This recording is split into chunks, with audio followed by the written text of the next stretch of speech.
وباسط مقام محمودا الذي وبالإسلام دينا. الحمد لله نحمده ونستعينه ونستغفره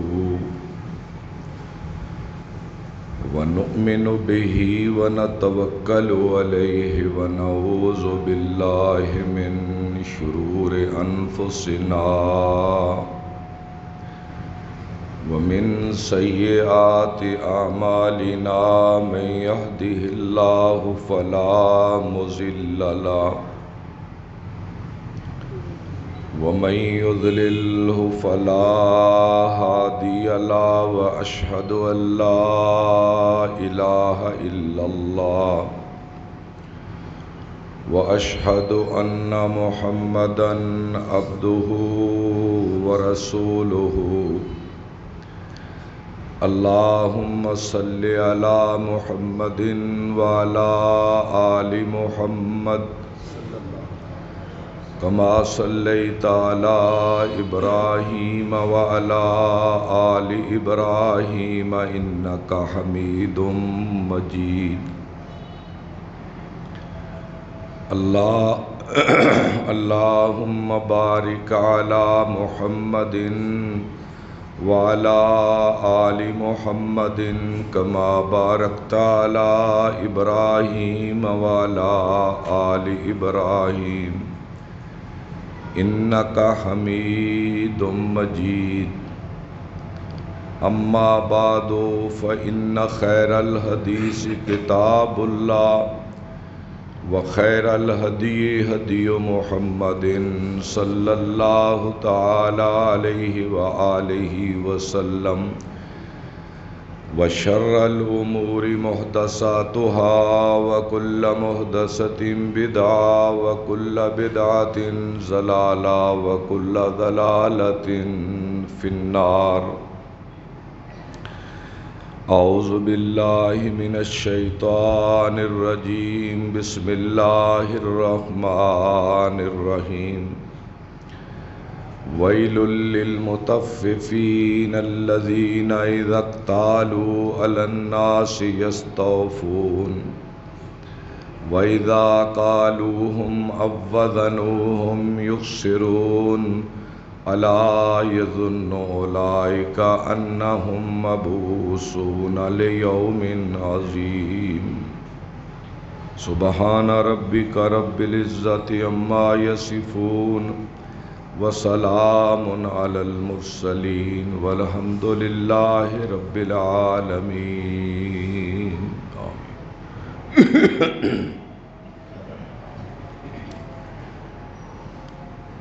ہلاکت ہے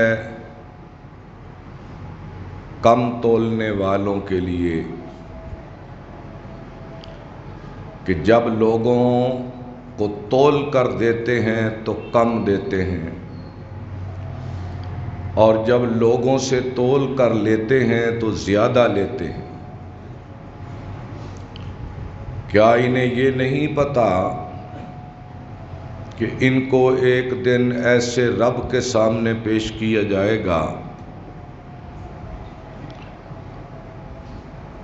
اور وہ قیامت کے دن اٹھائے جائیں گے. اللہ تعالیٰ کی تعریف و توصیف اور نبی پاک صلی اللہ علیہ وسلم پر درود و سلام کے بعد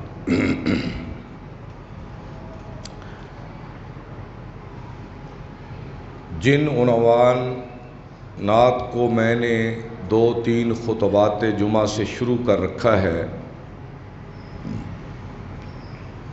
آج یہ خطبہ جمعہ اس کا آخری خطبہ ہے. اس کے بعد ماہ ذوالحج کی آمد ہے. سیدنا ابراہیم علیہ السلام اور حج اور قربانی کے متعلق آنے والے 3 خطبات جمعہ ہوں گے. اگر آپ کو یاد ہو کہ میں نے پچھلا جمعہ اس موقع پر چھوڑا تھا حضرت شعیب علیہ السلام کی قوم جو برباد ہوئی ہے، ان کے اندر 3 خرابیاں تھیں۔ پہلی خرابی کہ ان لوگوں نے اللہ کے مقابلے میں خدا بنا رکھے تھے، جن کی پوجا پاٹ کرتے تھے، اور میرے اللہ کو یہ جرم اتنا ناپسند ہے کہ اللہ کی غیرت حق اس جرم پر قوموں پہ جوش میں آ گئی۔ اور اس قوم کا دوسرا جرم یہ تھا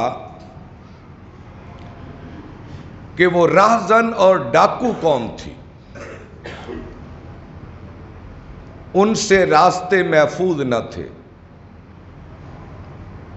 کاروانی شاہراہوں پر وہ بیٹھ کر آنے اور جانے والے مسافروں کو لوٹتے تھے، اور انہوں نے ادھم مچا رکھا تھا، اور قافلے ان کے خوف سے اپنے راستے بدل جاتے تھے۔ نہ کسی کی عزت محفوظ تھی، نہ کسی کا مال محفوظ تھا، تو بد امنی کی یہ کیفیت تھی۔ اور وقت کے نبی نے ان کو سمجھایا کہ اے میری قوم، میرے اللہ کو یہ تمہاری حرکت پسند نہیں ہے، اس سے باز آ جاؤ۔ انسانیت کے لیے اس سے بڑا دکھ کیا ہو سکتا ہے کہ اس کی جان بھی محفوظ نہ ہو، اس کا مال بھی محفوظ نہ ہو، اور اس کی عزت بھی محفوظ نہ ہو۔ اور یہ بے چینی اور یہ تکلیف اور یہ دکھ وہی جانتے ہیں کہ جن کے ساتھ یہ حادثات ہوتے ہیں یا ہوئے ہیں،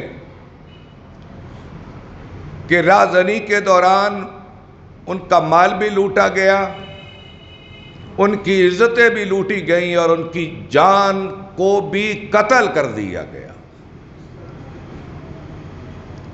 آج اپنے معاشرے کی ایک تصویر بنا کر تو دیکھیں کہ ہمارے راستے محفوظ نہیں ہیں، رازن ڈاکو دندنا رہے ہیں، عدالتیں انہیں چھوڑ دیتی ہیں، اور پھر وہ بے باک ہو کر راستوں میں کھڑے ہو کر لوگوں کا مال بھی چھینتے ہیں، ان کی عزتیں بھی لوٹتے ہیں، اور آخر کار جاتی بار انہیں قتل بھی کر دیتے ہیں۔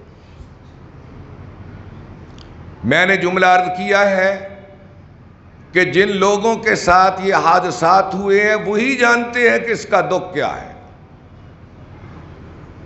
اسلام امن کا دین ہے، اسلام سلامتی کا مذہب ہے، کہ ایک مسلم معاشرہ ہو اور وہاں لوگوں کی عزتیں لوٹ لی جائیں، ان کا مال لوٹ لیا جائے، یہ کسی قوم کی گرانی اور ذلت کی انتہا ہوتی ہے۔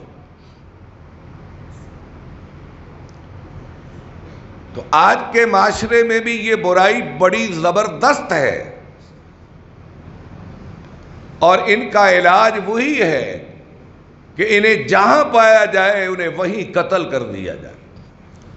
ہمارا عدالتی نظام اتنا کمزور ہے کہ ایک ڈاکو کے خلاف کوئی گواہی دینے کے لیے تیار نہیں ہے، اور عدالت تو فیصلہ شہادت کی بنیاد پر کرے گی نا، اور جب ان کے خلاف کوئی شہادت دینے والا نہیں ہوگا تو ان کا علاج تو پھر وہی ہے، جہاں پکڑے جائیں وہاں قتل کر دیے جائیں۔ حضرت عدی بن حاتم طائی کا بیٹا، یہ مسلمان ہو کر آیا اور حضور نبی پاک صلی اللہ علیہ وسلم کے پاس بیٹھا ہوا تھا۔ وہ کہتے ہیں کہ ایک شخص نے آ کر شکایت کی، یا رسول اللہ صلی اللہ علیہ وسلم، راستے محفوظ نہیں ہیں، اور یقیناً عرب کے راستے تو محفوظ نہ تھے، عرب رازن تھے، عرب ڈاکو تھے، راستوں میں بد امنی پھیلانے والے تھے، اور کبھی کبھار تو حرمت کے مہینوں میں بھی یہ کام کر لیتے تھے، جن مہینوں کو ان لوگوں نے خود حرمت کے مہینے بنایا تھا کہ ان مہینوں میں راستے محفوظ رہیں گے، کوئی رازن رازنی نہیں کرے گا، کیونکہ ان دنوں میں حجاج کرام بیت اللہ کی طرف جاتے ہیں۔ ذوالقعدہ، ذوالحج اور محرم اور رجب، یہ 4 مہینے حرمت کے تھے۔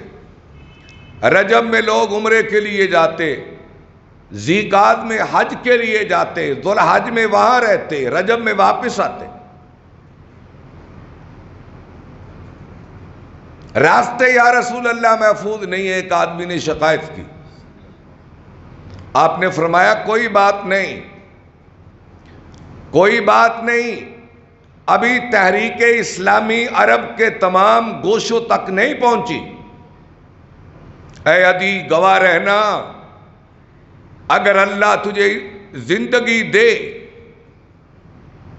تو تم دیکھو گے کہ ایک عورت حضرموت سے چلے گی، ایک عورت حضرموت سے چلے گی، یہ یمن کے دور دراز کا علاقہ ہے، حضرموت سے چلے گی، اونٹ پر سوار ہوگی، سونے میں لدی پھندی ہوگی، اور تنہ تنہا وہ حضرموت سے چل کر بیت اللہ کا طواف کرے گی، اور تنہا اپنے وطن کو لوٹے گی، اور کوئی شخص اس کی طرف میلی نگاہ سے نہیں دیکھے گا۔ حضرت عدی کہتے ہیں کہ آپ سے کہا گیا یا رسول اللہ صلی اللہ علیہ وسلم، یمن کے ڈاکو کہاں چلے جائیں گے؟ یمن کے ڈاکو اس وقت بھی مشہور تھے، آج بھی مشہور ہیں۔ مطاف کے اندر زیادہ تر جو چور پکڑے جاتے ہیں وہ یمن کے لوگ ہوتے ہیں۔ ان کی سرشت میں ہے چوری کرنا، رازنی کرنا یمن کے لوگوں کو۔ یہ ڈاکو کدھر چلے جائیں گے؟ اور یہ عرب کے ڈاکو کہاں چلے جائیں گے؟ آپ نے فرمایا اے عدی یاد رکھنا، یہ سب لوگ مسلمان ہو چکے ہوں گے، یہ کلمہ محمد عربی کا پڑھ چکے ہوں گے۔ اس واقعہ سے میں یہ استدلال کروں گا کہ آپ نے فرمایا یہ کلمہ پڑھ چکے ہوں گے، ایک کلمہ گو کو یہ زیب نہیں دیتا کہ وہ راستوں میں بد امنی پھیلائے، راہوں میں رازنی کرے، اور ڈکیتیاں اور ڈاکو بن کر لوگوں کی عزتیں لوٹے۔ ایک کلمہ گو کو یہ زیب نہیں دیتا۔ لیکن آج جو حال ہے آپ کے سامنے، یہ خرابی بھی اس امت میں آ گئی، اور دوسری خرابی کہ وہ قوم کم تولتی تھی اور زیادہ تول کر لیتی تھی۔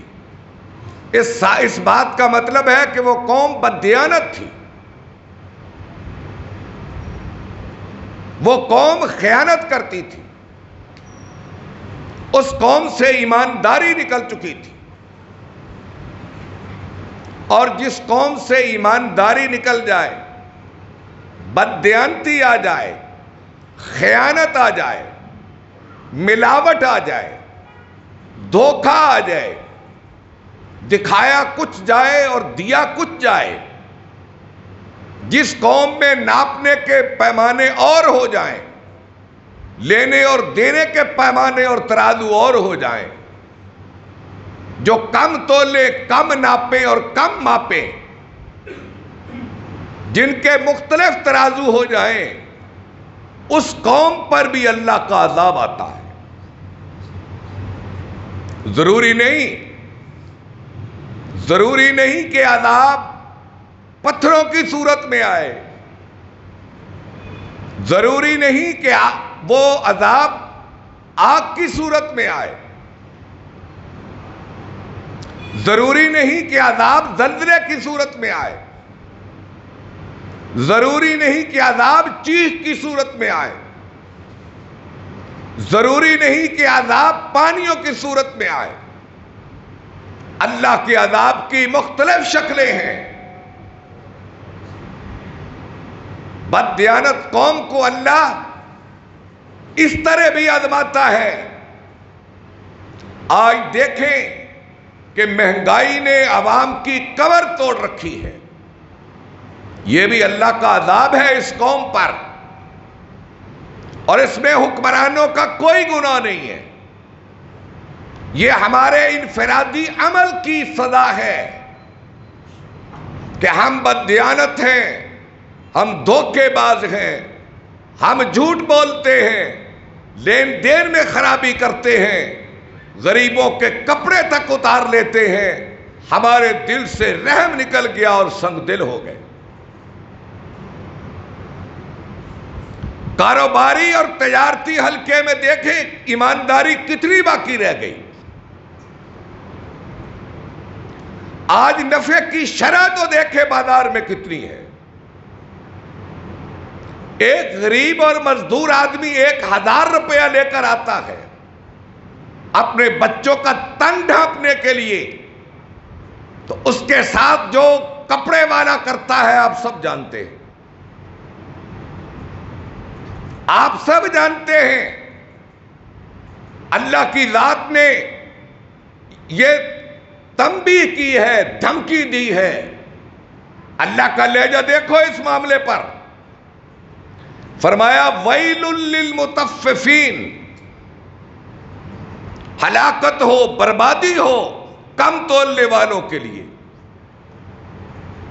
الذین اذا اکتالوا علی الناس یستوفون، جب لوگوں سے تول کر لیتے ہیں تو پورا لیتے ہیں۔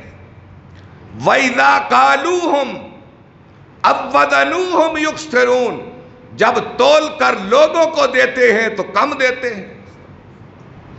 الا یظن، ان کو پتہ نہیں ہے، انہم مبعوثون لیوم عظیم، کہ ایک بڑے دن انہیں اللہ کی بارگاہ میں پیش کیا جائے گا اور وہاں انہیں جواب دینا ہوگا۔ آج ہم اس بددیانتی اور خیانت کو چھوٹا جرم سمجھتے نہیں، ہم اسے جرم نہیں ہنر سمجھتے، جرم نہیں فن سمجھتے، کہ یہ میرا فن ہے کہ میں نے گاہک کی آنکھوں میں دودھ جھونک دی، یہ میرا ہنر ہے کہ میں نے گاہک کو پتہ نہیں چلنے دیا کہ میں نے ملاوٹ والی چیز انہیں دے دی۔ میرے بھائیوں، یہ ہنر نہیں، یہ فن نہیں، یہ دھوکہ ہے، دھوکہ، اور دھوکہ دینے والا اور ملاوٹ کرنے والا اس امت میں شامل نہیں ہو سکتا۔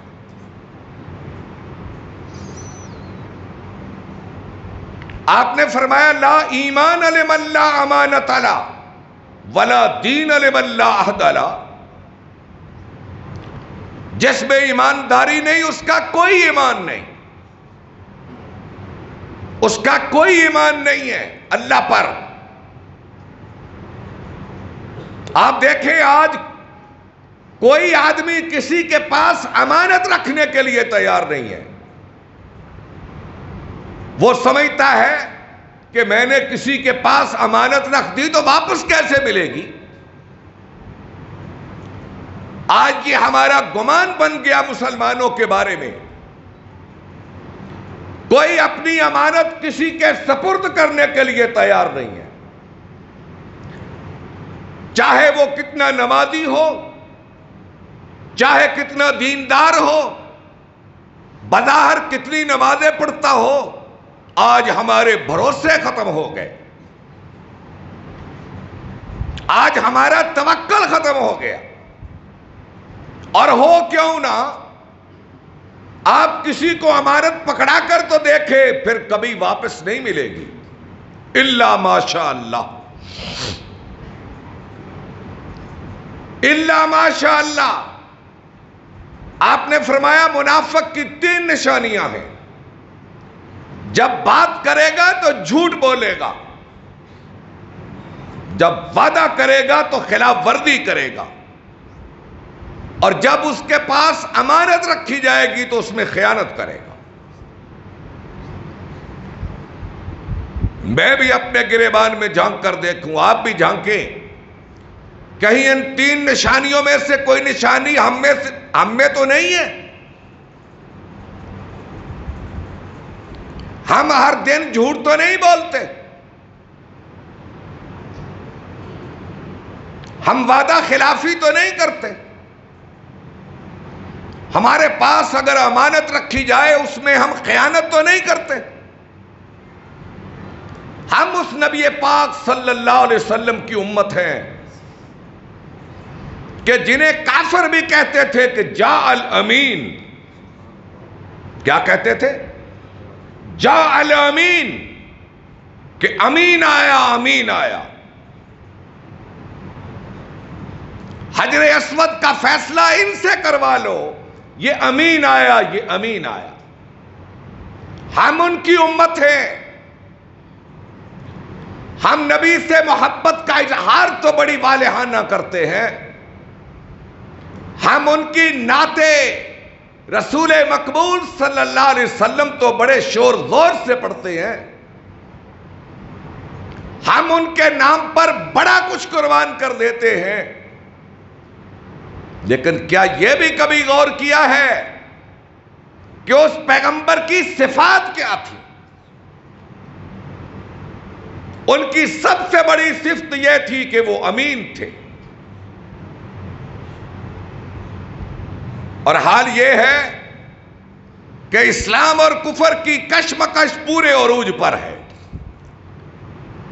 یہ 5 نبوت، 6 نبوت، 7، 8، 9، 10 یہ نبوت کے سال مکے کے کفر اور اسلام میں بڑی کشمکش، تاریخ اسلام پڑھ کر دیکھو کہ اس کشمکش کی انتہا یہاں آ کر ختم ہوتی ہے کہ ہر قبیلے کا ایک شخص مل جائے اور حضور کے گھر کا محاصرہ کر کے آپ کو معاذ اللہ قتل کر دیا جائے۔ آپ کے گھر کا محاصرہ ہوا اور وہ قتل کی نیت سے آئے کہ اس کو قتل کر دیں گے، لیکن رب ذوالجلال کی قسم، کافروں کی امانتوں کو بھی اگر امن ملتا تھا تو کاشانہ نبوت میں ملتا تھا۔ کافر بھی اپنی امانتیں محمد ابن عبداللہ کے پاس رکھتے تھے، ساری دشمنیوں کے باوجود، ساری مخالفتوں کے باوجود، آپ کے قتل کرنے کے ارادوں کے باوجود، وہ لوگ اپنی امانتیں لا کر رسول پاک کے پاس رکھتے تھے۔ انہیں یقین تھا کہ ادھر کی دنیا ادھر ہو جائے، محمد عربی کسی کی امانت میں خیانت نہیں کرتے۔ تو آپ نے کیا کیا؟ آپ نے فرمایا علی میرے بستر پہ سو جاؤ، اے علی میرے بستر پہ سو جاؤ، اور یہ میرے پاس میرے قاتلوں کی امانتیں ہیں، میرے پاس میرے قاتلوں کی امانتیں ہیں، ان امانتوں کو انہیں واپس کر کے میرے پیچھے مدینے چلے آنا، یہ ان کی امانتیں انہیں دے کر آنا۔ یہ ہے ہمارے پیغمبر، یہ ہے ہمارے رسول، یہ ہے ہمارے ہادی، یہ ہے ہمارے رہبر، یہ ہے ہمارے رہنما۔ اور ہم کدھر سے کدھر نکل گئے؟ میں نے جو جملہ کہا ہے نا کہ آج بددیانتی کو لوگ ہنر سمجھتے ہیں اور اسے جرم ہی نہیں سمجھتے، اسے کاروباری فن سمجھتے ہیں کہ یہ کاروباری فن ہے۔ جی عجب بات ہے کہ ہم کس نبی کے امتی، ہماری کتاب کون سی، ہمارا قبلہ کون سا، اور ہمارا ایمان قبر پر، حشر پر، جنت پر، دوزخ پر۔ اور ہمارا ایمان کہ ہم لوٹ کر اللہ کے پاس جائیں گے اور وہاں اپنے کیے ہوئے کا جواب دیں گے، اور اللہ سے کوئی چیز اوجھل نہیں ہے، اللہ سے کوئی بات چھپی ہوئی نہیں ہے۔ اللہ یعلم خائنۃ الاعین وما تخفی الصدور، میرا اللہ خیانت کرنے والی آنکھ کو بھی جانتا ہے۔ خیانت کرنے والی آنکھ کون ہوتی ہے؟ دیکھتے ہیں آپ، آنکھ جھپک کر لوگوں کو دھوکہ دیا جاتا ہے، آنکھ مارنا نہیں کہتے، بددیانت آنکھ ہوتی ہے، وہ بددیانت آنکھ ہوتی ہے، اور اللہ کی ذات کہتے اللہ یعلم خائنۃ الاعین، میں تمہاری آنکھوں سے جو بددیانتیاں کرتے ہو اس کو بھی جانتا ہوں، وما تخفی الصدور، اور جو بددیانتی تم اپنے سینوں میں چھپاتے ہو میں اس کو بھی جانتا ہوں۔ ایسا علیم اور خبیر خدا،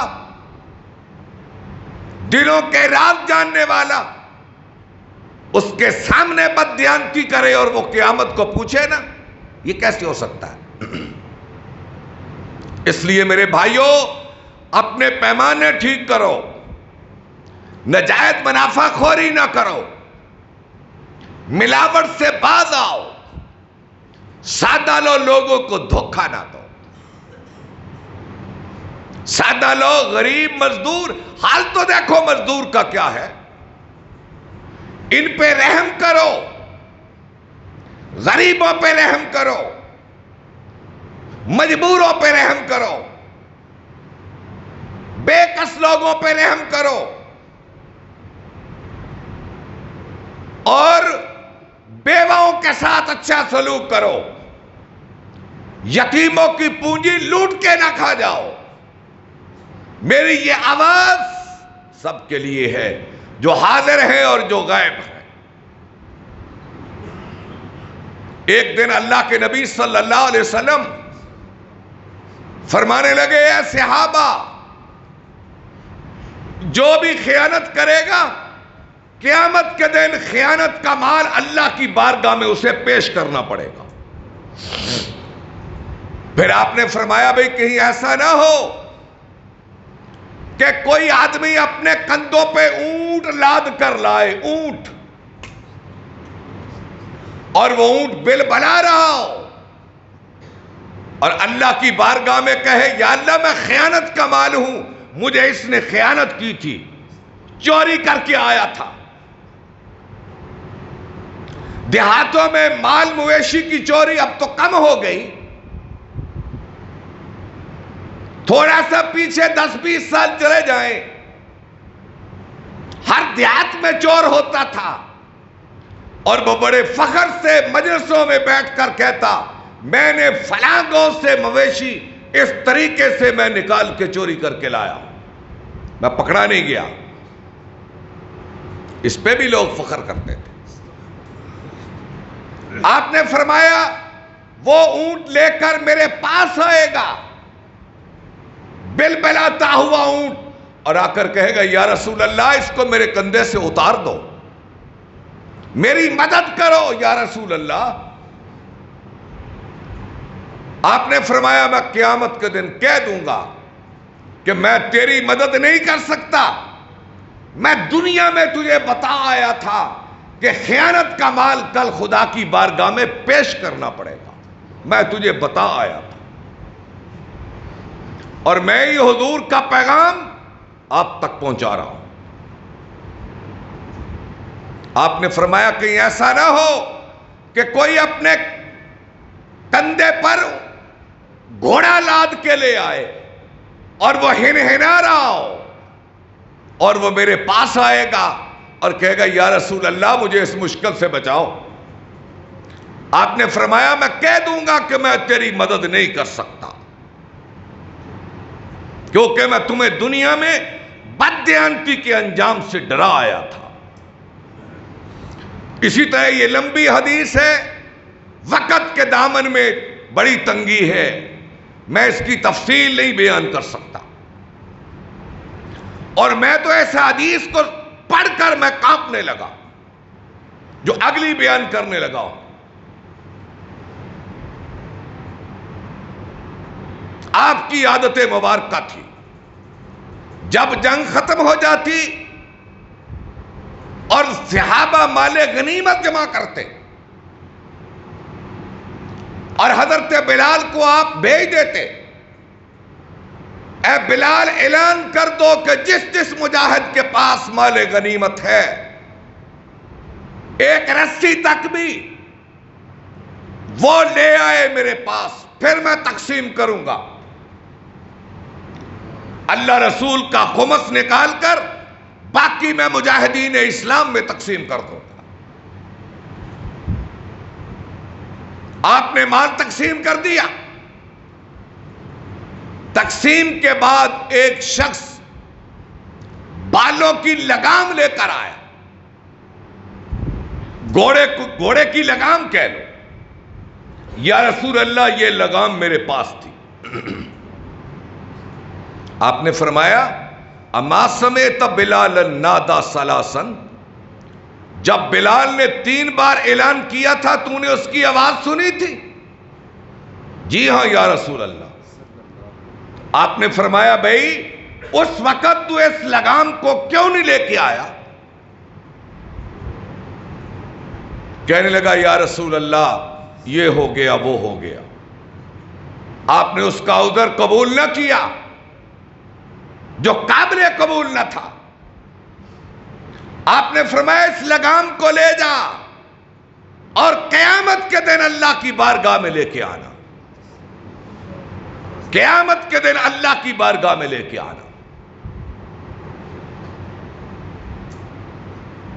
حضور صلی اللہ علیہ وسلم کا ایک خادم، غلام خادم، وہ ایک جنگ میں شہید ہو گیا۔ میں شہید کی توہین نہیں کرنے لگا، میں شہید کے رتبے کو کم نہیں کرنے لگا، ہاں البتہ بددیانتی کے جرم کو بیان کرنے لگا۔ صحابہ نے آ کر حضور کو خوشخبری دی، یا رسول اللہ وہ آپ کا غلام شہید ہو گیا۔ آپ نے فرمایا نہیں، اس نے خیبر کی مال غنیمت سے ایک چادر چرائی تھی، میں دیکھ رہا ہوں کہ قبر میں خدا اسے عذاب دے رہا ہے اور وہ چادر اس پہ آگ بن کے اس کو جلا رہی ہے۔ اور بھئی اس سے بڑی بات میں کیا کہوں؟ بددیانتی، خیانت اور چوری پر اس سے بڑی بات کیا کروں؟ میں کیا ہوں؟ میری اوقات کیا ہے؟ ہم تو گناہگار ہیں، اور وہ کس زمانے کے لوگ تھے۔ اس لیے میرے بھائیوں وقت کافی ہو چکا ہے، یہ پیغام نوٹ کر لیں، اور جمعے کے مجمع میں آنے کا مطلب ہی یہ ہوتا ہے، جمعے کے مجمع میں اجتماع میں آنے کا مقصد یہ ہوتا ہے کہ کوئی نہ کوئی بات پلے باندھ کر جائے۔ یہ منبر کوئی تماشا تو نہیں ہے کہ یہاں ایک فرقے کا عالم دوسرے فرقے کو گالیاں دیتا رہے، ایک فرقہ دوسرے فرقے کے عیب نکالتا رہے، ایک فرقے کا عالم دوسرے فرقے پہ آگ برساتا رہے۔ اس منبر کا ہرگز یہ مطلب نہیں ہے۔ اس منبر سے خیر کی بات نکلے، اس منبر سے بھلائی کی بات نکلے، اس منبر سے اصلاح کی بات نکلے۔ اور آج کے جمعے کا پیغام یہ ہے کہ میرے بھائیوں، بددیانتی، ملاوٹ، دھوکہ دہی اور جھوٹ سے بچیں۔ زیادہ طبقہ میرے سامنے دکاندار اور تاجر بیٹھا ہوتا ہے، اللہ سے دعا ہے اگر اس سلسلے کی کوئی غلطی ہم میں ہے تو الہی ہمیں معاف کر دے۔ ہم تیری بارگاہ میں توبہ کرتے ہیں اور آئندہ یقین کے ساتھ الہی پوری دیانتداری اور امانت داری سے اپنے معاملات کو چلائیں گے۔ وآخر دعوانا ان الحمدللہ رب العالمین۔